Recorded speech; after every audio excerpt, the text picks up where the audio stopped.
Good afternoon, everybody. My name is Carl. I'm a recovery coach here at Cap Recovery Center.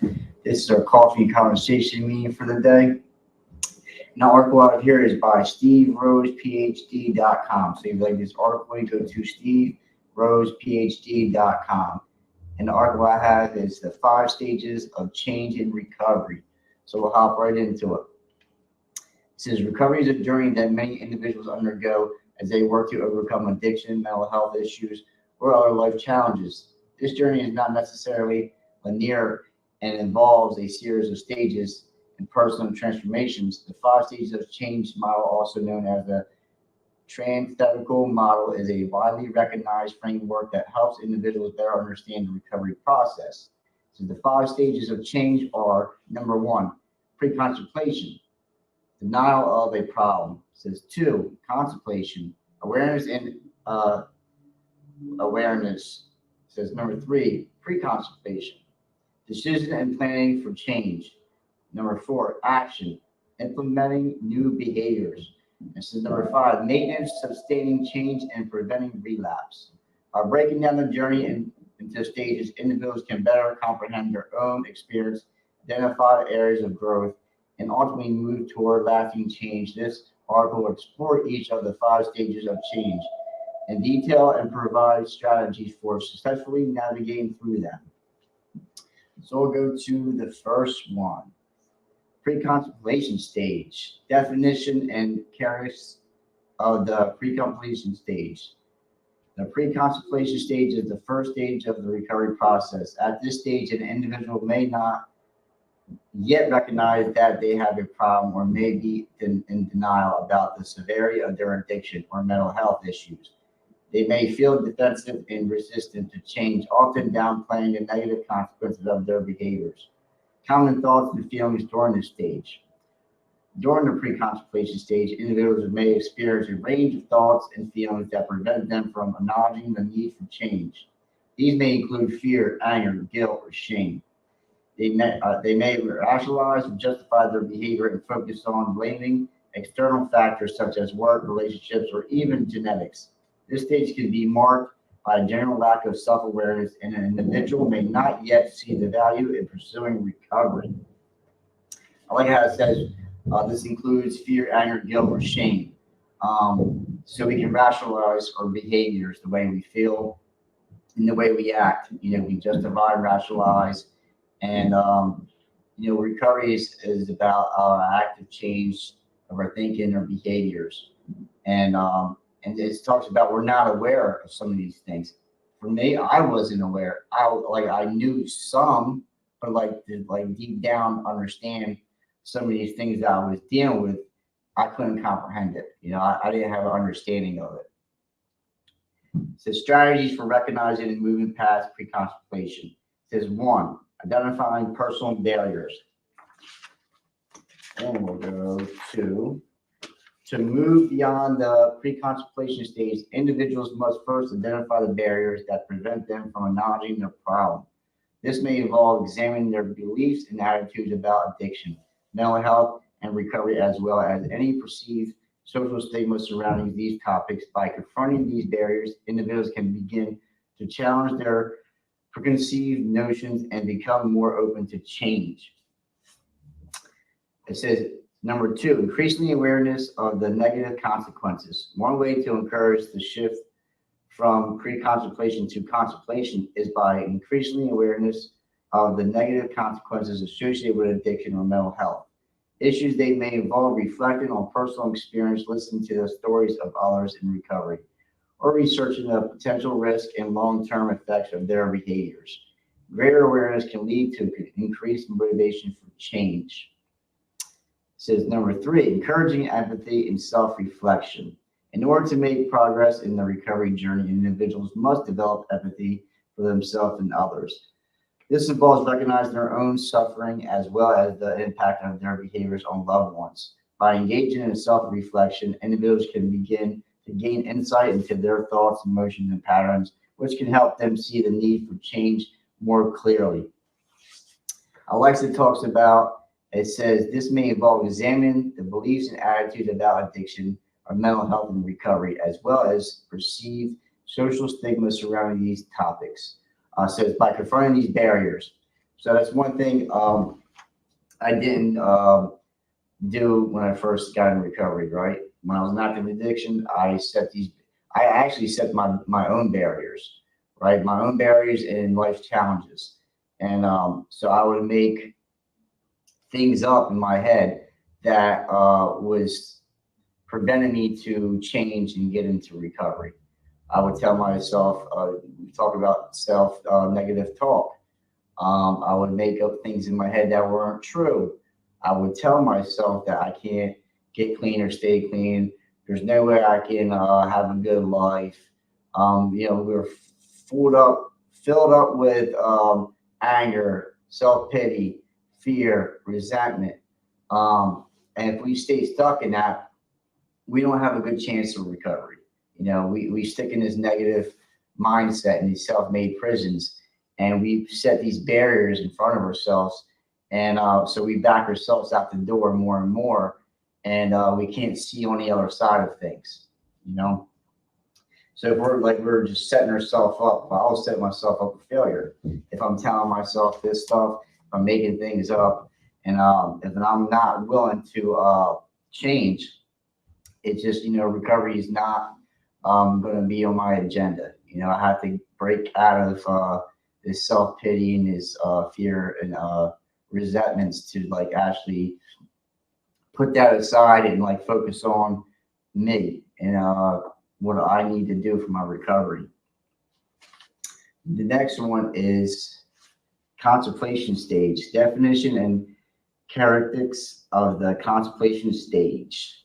The contemplation stage is by an increased awareness of the need for change that individuals may need to feel or uncertain about taking action. They may begin to weigh on the pros and cons of change, carefully considering the potential benefits and challenges associated with recovery. It says during the contemplation stage, individuals may feel conflicted about whether or not to pursue recovery. They may not be aware of the negative consequences of their behaviors, but may also fear the challenges and sacrifices associated with change. This can be leading to feelings of doubt, confusion, and even paralyzing, making it difficult to move forward in the recovery process. Yeah, and we make it difficult for ourselves. I sure did. I don't need nobody to try to screw my life up. I can do that on my own, right? So the awareness, right? I'm not aware of my I know of my negative consequences, right? But did I really care about them? No, because I kept on doing what I was doing. So it's just, I like the 5 stages because and later on in this article, it breaks it down and we can analyze what stage we're in, and not just in recovery, just in life in general. We can see what stages we're in, and we can actually get a better perspective on some of the things that we're going through or some of the things that we're doing. It says strategies for moving forward. It says number 1, gain knowledge about the addiction or mental health problem. To overcome, individuals can benefit from learning about their addiction or mental health problem. This may involve researching the underlying causes, potentially treatments, and success stories of others who have overcome similar challenges. By becoming more knowledgeable, individuals can build confidence in their ability to change and develop a greater understanding of their recovery process. It says 2, exploring available resources and support. During the contemplation stage, it's important for individuals to explore the various resources and support options available to them. They may include therapies, support groups, self-help books, or online forums. By familiarizing themselves with the different avenues for help, individuals can gain a clearer picture of their recovery might look like and feel more prepared to take the necessary steps. It says 3, developing a vision for a healthier future. Creating a vision for a healthier future can be a powerful motivator for change. Individuals should take time to imagine what their life might look like without the addiction or mental health issues, considering the potential benefits and opportunities that could arise as a result of recovery. This vision can serve as a source of inspiration and determination as they work to overcome and move forward in their journey. So I like we're painting on the vision of our future, right? And for me, my future consists of drugs and alcohol. That's how I was thinking. That's how I was perceiving myself, and that's where my life was going to go. And if I stay stuck in that, usually that's what it's going to be. Like I didn't see the good in life. I didn't project into the future like I can get clean, stay clean. I can do all these great things like that. To me, that was not in the game plan for me, right? I thought like my life was going to consist of drugs and alcohol and jails and institutions and eventually death. And that's what the road I was leading on. And I thought there was no way out for me, right? It's not possible. Like I hear other people doing, I see other people doing, but like I didn't think that I could do it. So we talked earlier about these barriers. I was putting these real big walls up, and I couldn't see on the other side of them, and like talking about self-made prisons. So I was locked and loaded in this like vicious circle of, just negativity. It was just all downhill, until first I had to put the drugs and alcohol down, and get some type of a clearer mind. That's like the first step, and then, I start to work on myself. As soon as I put the drugs and alcohol down, now it's time to do some work, and as before, I never did that. Like I always went to treatment or, got incarcerated and I got cleaned up for a little while, but then I didn't have coping skills. I didn't have, so it talks about support groups and does therapy, counseling. We talk about multiple pathways. Like I wasn't on that journey. I didn't want to put the work in, because I didn't think it was going to work for me. I didn't see the light at the end of the tunnel, until I broke out of, because listen, we're not just harming ourselves, we're harming our families and friends and everybody else around us. A disease of addiction is selfish and self-centered. That's the core of it. And I had to break out of like, Carl, you're not nothing special, right? And you're just, carrying everybody else down with you. So I have to stop being selfish and self-centered and give myself a chance, give myself a break to actually move forward in life. It says preparation stage. So definition and the characteristics of the preparation stage. The preparation stage is marked by a decision to take action and commitment to change. Individuals in this stage have resolved and are ready to begin planning for recovery. This stage involves setting goals, developing an action plan, and gathering the necessary resources and support to ensure success. Decision making and commitment to change. And the preparation stage, individuals have made the conscious decision to change and committed to taking the necessary steps to achieve recovery. They are motivated and determined and focused on their goals, recognizing that their journey may be challenging, but ultimately worth the effort. Yes. So I made a conscious decision this time to put the work in. I had to do the necessary steps. So I can't just put drugs and alcohol down and think like everything's going to be okay. You know what I mean? There's a lot of damage and trauma and a lot of work I have to do to better myself. And it says the necessary steps to achieve recovery. And you have to be motivated and determined and focused on what you're doing. I try to keep it simple nowadays instead of, focusing on the past and the things I've done and things I've been through. And, it's hard to break out of that because, that shame and guilt sticks with us even in recovery. And it can still arise at times, right? But I don't have to stay stuck in that. I have a support group. I have, great coworkers. that I can rely on and talk to. I have a sponsor. I have, first and foremost, a God of my understanding. I have all these things that to break that guilt and shame and all this trauma that I've been through or put myself through. And that stuff motivates me today. Like I know who I am and I know who I used to be, right? And I broke that cycle of self-hatred and self-pity and fear. And listen, that stuff all does come up sometimes, but like recovery has taught me I can deal with it, right? I don't have to use drugs and alcohol. I don't have to cause harm. I don't have to cause suffering, pain to myself and others.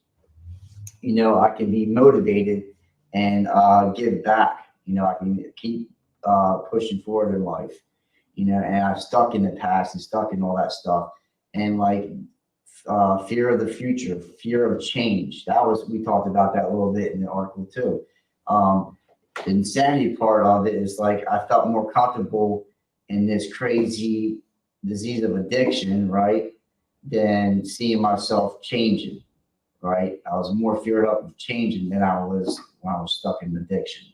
It's just the fear of the unknown. What's life got in store for me? Like my life consists of drugs and alcohol, more drugs and alcohol, jail, institutions. It was this cycle of bad stuff, right? So like that's what my life has become, and I couldn't see myself out of that, But I had to break that illusion of like, we can and we do recover. It takes work, it takes determination, motivation, and stay focused. It says strategies for effective planning and goal setting. So number one, building a strong support network. That's very important. It says strong support network is crucial. For successful recovery, individuals should seek out friends, family members, therapists, or support groups who can provide encouragement, guidance, and accountability. Throughout the recovery process, this network can help individuals stay motivated, navigate challenges, and maintain perspective as they work to achieve their goals. Two, identifying potential obstacles and solutions. During the preparation stage, it's important for individuals to anticipate potential obstacles and develop strategies for overcoming them. This may involve identifying triggers, developing coping mechanisms, and planning for setbacks. By being proactive and prepared, individuals can increase their chances of successful navigating through the recovery process. It says three, creating a personalized action plan. And an action plan is detailed roadmap outlining the specific steps an individual will take to achieve recovery. This plan should be tailored to the individual's unique needs. Preferences and circumstances may include elements such as therapy sessions, support group meetings, self-care practices, and lifestyle changes. A well-crafted action plan provides structure, direction, and sense of progress throughout the recovery journey. And what they're talking about is very important. Talking about support groups, family, friends, therapists, counselors. The list can go on. If we stick with that, we're building our foundation. We're building a solid, a personalized action plan to successful recovery. We have these things in our corner, and we can rely on these things, some trustworthy people. And like I said, I have a sponsor. I have great coworkers. I have meetings. I do NA meetings. What else? I do go to church. I do have a God of my understanding. So this is the stuff that I do for my recovery process. And if I have like an action plan, I have these things put in place so I can, consistently stay on the road of recovery. These so many things I have. A lot of these things, I want to say all of the things I have to do each day for my recovery process. Some things go to the wayside sometimes. Life shows up, life gets busy, we get in recovery, we start getting jobs, or family backs. We start working, we start, associating with people in recovery and sober events. So like life shows up, but I, have an action plan when things arise or things happen. I have these go-tos, right? I knew where my help is, and people help me today. That's how I got here and where I'm at today is because of other people in recovery and my family and friends, help me. They help me put this action plan in place to keep changing and moving forward in life. This next one we're talking a little bit about action. This is the action stage. It says definition of the action stage. The action stage is characterized by the implementation of the action plan and the development of new behaviors and habits. Individuals in this stage are actively working to change their lives, taking concrete steps toward recovery and personal growth, implementing the action plan and developing new behaviors. In the action stage, individuals might put their plans into motion and begin to make tangible changes in their lives. This may involve attending therapy sessions, participating in support groups, engaging in self-care practices, or implementing lifestyle changes such as exercise. And as new behaviors are developed and old patterns are replaced, individuals can experience significant progress in their recovery journey. It says strategies for maintaining momentum and preventing relapse. It says one, establishing healthy routines and coping mechanisms. It says developing healthy routines and coping mechanisms is essential for maintaining momentum and preventing relapse during the action stage. This may involve establishing regular sleep patterns, practicing mindfulness, engaging in hobbies or activities that promote relaxation and stress relief, and creating a structured daily schedule. Additionally, individuals should work on developing alternative coping mechanisms for dealing with stress and negative emotions, such as journaling, deep breathing exercises, or taking to a trusted friend or therapist. Two, monitoring progress and celebrating achievements. Tracking progress and celebrating achievements can help keep individuals motivated and focused on their recovery goals. This may involve setting milestones and acknowledging both small and large success along the way. Recognizing personal growth and accomplishments can boost self-esteem, reinforce the value of the recovery process, and provide encouragement to continue moving forward. Three, seeking professional help when needed. The action stage can be challenging, and individuals may encounter obstacles or setbacks that require additional support. It's important to recognize when professional help may be necessary, such as when struggling with particularly intense emotions, experiencing a relapse, or facing a crisis situation. Seeking therapy, counseling, or medical assistance when needed can be a crucial component of successful recovery. So a lot of these things is about action stages, and talks about boost the self-esteem, reinforce the value of the recovery process, and provide encouragement to continue moving forward. It says seeking professional help, counseling, therapy. If you're talks about relapse, you always want to go to the professional help. Here at Recap Recovery Center, we're recovery coaches and we support you. We can help you, but we can only help you so much, right? When it's like dealing with co-occurring and mental health and all that kind of good stuff. You need to seek professional treatment. You want to go away. You want to do it the right way. Something that I didn't do. Right? I always try to do things on my own, and I try to, work through my challenges and barriers myself. I wasn't willing to ask for help. Sometimes I would ask for help, but like I was asking the help to help me. So I need to actually accept and surrender and ask for help and let people know me and help me. And so I needed successful recovery. I need to keep on this road day by day by day. And like I said, I have a lot of things in my corner to help me move forward in life. I think in just life in general, we all need help, not just in recovery, but life in general. We need support. We need therapy and counseling and stuff like that because life shows up, life happens, and we go through things. We all do.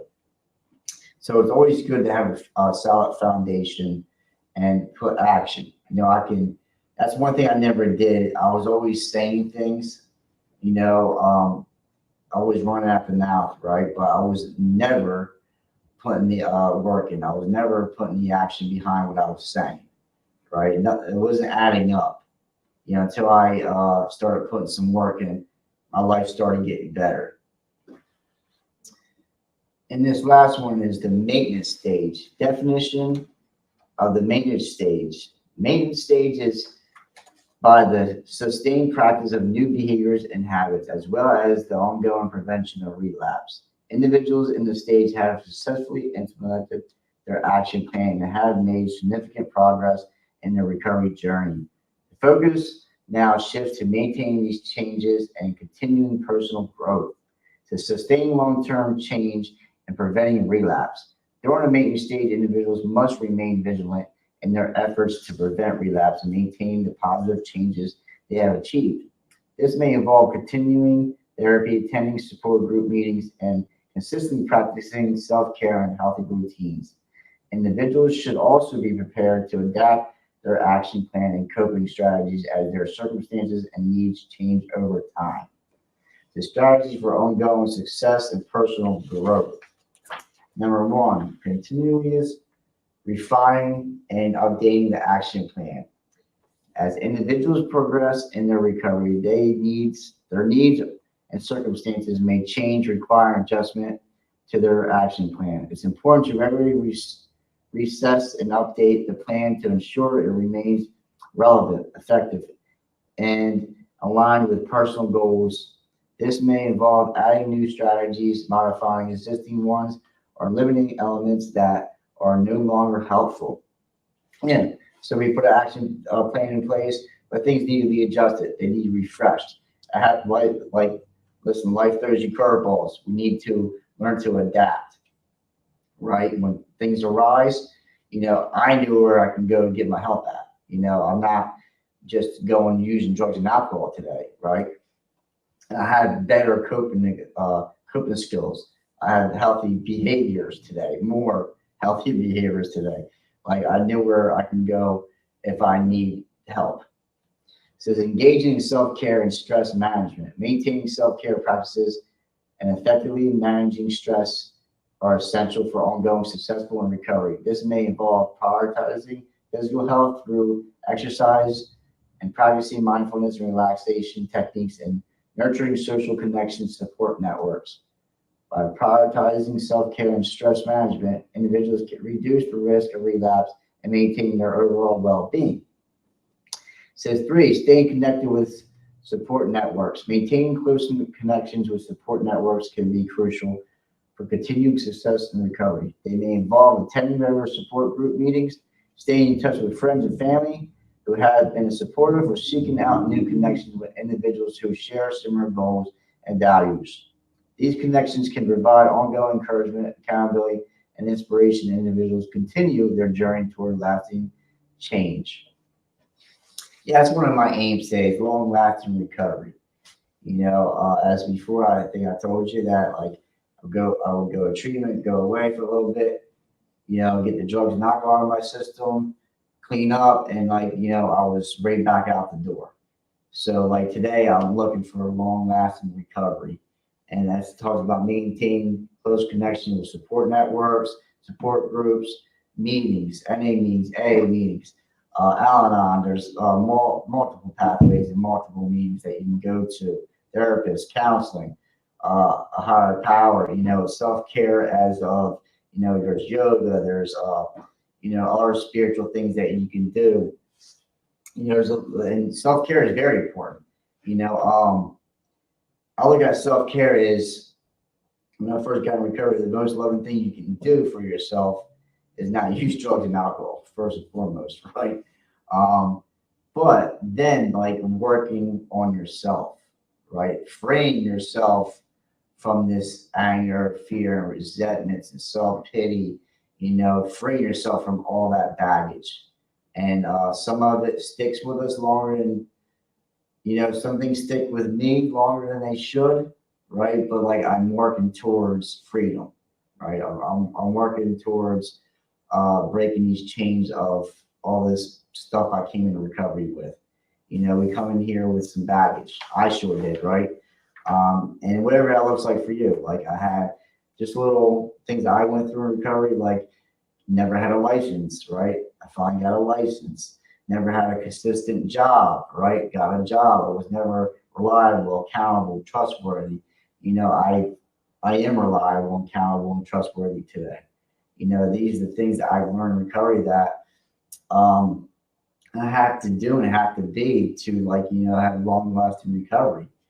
And like what was taught to me and what was passed down to me, and now I can give it back to somebody else, right? That's how the recovery circle goes, which is a blessing, like my past experience with drugs and alcohol and the pain and suffering and all the consequences that came with it, right? It was not all for nothing, right? Now I can share the hope of I've been through it, I've done it, I've seen it, right? Now this is what I'm doing to get over that stuff and moving forward, now I can show others what was shown to me.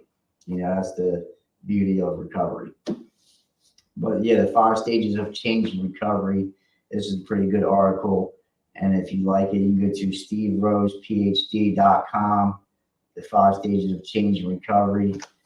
My name is Carl, recovery coach at Cap Recovery Center. Until next time, we'll see you later.